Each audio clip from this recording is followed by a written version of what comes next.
Olá! Muito bom dia, boa tarde, boa noite.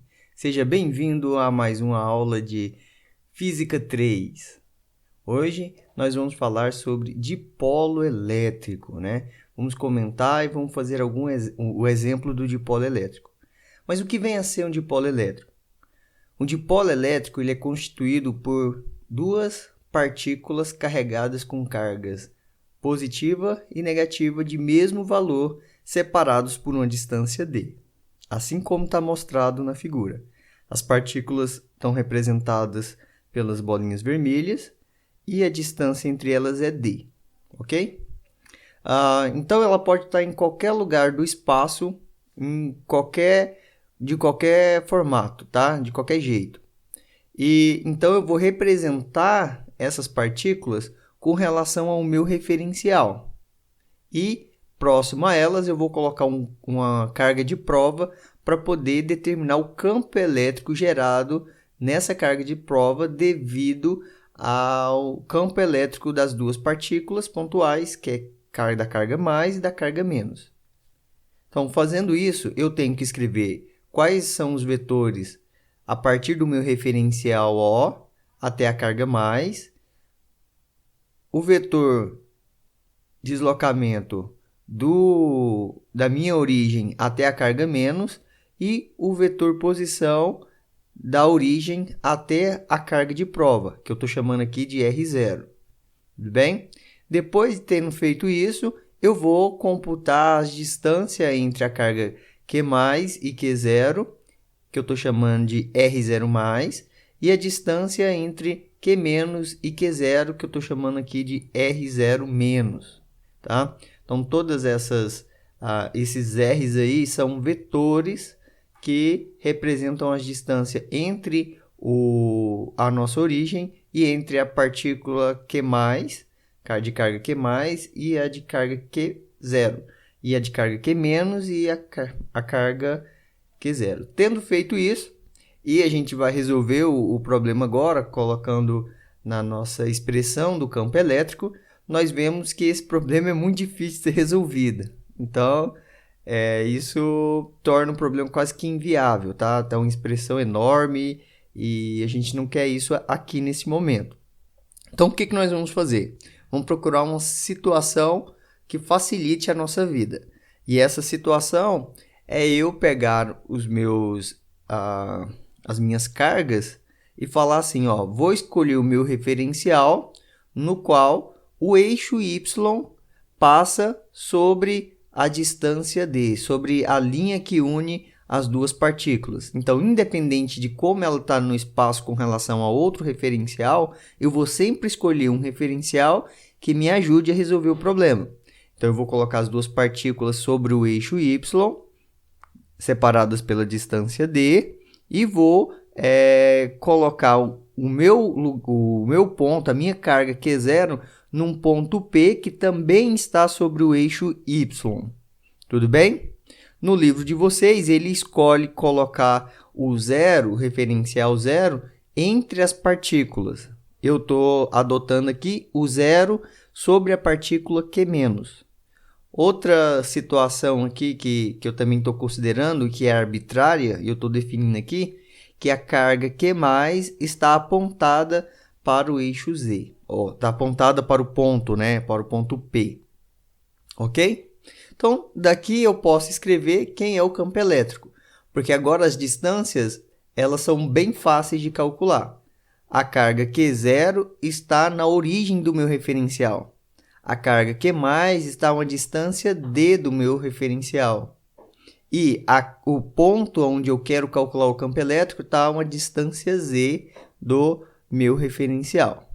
Assim, eu vou calcular o campo elétrico no ponto P, e ele vai ser igual ao campo elétrico produzido pela carga mais o campo elétrico produzido pela carga menos, que vem lá do princípio de superposição. Tenho duas partículas, eu vou somar o campo elétrico dessas duas partículas no ponto onde eu estou querendo calcular o campo elétrico. Assim, eu tenho que calcular o campo elétrico da carga mais, e a gente já viu aqui, que é dado por 1 sobre 4πε0, Q sobre o módulo de R mais até o ponto P ao quadrado, vezes o vetor R mais P dividido pelo módulo de R mais P. Então, esses módulos a gente já sabe quais são. O vetor R mais P, a gente já sabe também quem é. A mesma coisa para o campo elétrico devido à partícula negativa, tá? Então, a gente agora pode escrever que o R mais P é Z menos D na direção J, que é a distância entre a carga Q mais e Z, tá? E R menos P é apenas Z. Por quê? Porque a carga negativa está na origem. Quando eu faço final menos inicial, ou seja, Z menos a origem, dá apenas o Z na direção J, que está aqui sobre o Y, né? O Y chapéu. Substituindo essas informações no campo elétrico produzido pela carga Q+, eu tenho simplesmente essa cara. E na carga Q-, também bem simples. Agora, basta eu somar. Isso é bem simples, né? Então, eu vou colocar aqui. Aqui, eu coloquei em evidência o Q sobre 4πε0, que é comum aqui, tanto para o campo elétrico produzido pela carga mais, quanto pelo campo elétrico produzido pela carga menos.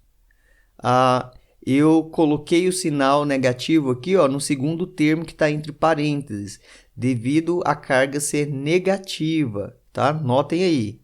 Então, o campo elétrico no ponto P vai ser igual a Q sobre 4πε0, abre parênteses, 1 menos Z menos D ao quadrado, menos 1 sobre Z ao quadrado, tá bom? Agora, eu vou colocar o Z ao quadrado em evidência. E, para isso, eu tenho que fazer no primeiro termo, colocar o Z em evidência. Quando eu faço isso, eu vou obter que o campo no ponto P, ele vai ter dois termos entre parênteses, que vai ter o Z ao quadrado, e eu vou tirar ele para fora. Tá bom? Quando eu fizer isso, eu vou ter um termo que é 1 e o outro que vai estar dividindo. Eu vou tirar o mínimo e vou abrir esse quadrado. Quando eu faço isso, eu obtenho uma expressão parecida com essa, ou uma expressão igual a essa, né? E aí onde você vê que o 1 menos 1 ali, eles vão se cancelar, e vai sobrar aí 2D sobre Z menos D ao quadrado sobre Z ao quadrado. Então, eu vou colocar isso em evidência, e aí vai ficar 2, eu vou colocar até o 2 em evidência, na verdade, né? Então, vai ficar 1 menos D sobre 2Z dividido por 1 menos D sobre Z. Agora, eu posso simplificar esse 2 com 4, do 4π, e vai sobrar, então, que o campo elétrico no ponto P é igual a QD sobre 2πε0 Z ao cubo, que multiplica o que está entre parênteses. Agora, eu posso fazer algumas observações aqui, tá? Vamos imaginar, então, que esse ponto Z está muito grande em comparação a D, tá? Quando eu falo que ele está muito grande em comparação a D, eu não estou falando que Z está muito distante das cargas, mas eu estou dizendo que o D é tão pequenininho que eu não consigo, que ele em comparação com Z ele vai ficar muito grande. Se a gente pensar em duas partículas e como elas estão próximas umas das outras, isso é muito menor do que qualquer distância que a gente meça no laboratório. Então, se eu tenho um dipolo elétrico, qualquer distância que a gente acha que está próxima, ela vai estar muito maior do que o nosso D, ok? Então, eu vou fazer esse limite, no qual o Z é muito maior do que D. Quando eu coloco esse limite, a D sobre Z tende para zero, tá? Então, em todo lugar que tem D sobre Z, eu vou substituir o zero, e a minha expressão do campo elétrico no ponto P vai ser igual a QD sobre 2πε0 Z ao cubo. Chegou aqui, você quase terminou, tá? Então, para as pessoas normais, já estava pronta a resposta, não precisava mexer mais nada. Mas para os físicos, eles têm que definir agora algumas quantidades. E aí ele define o vetor de polo elétrico, tá?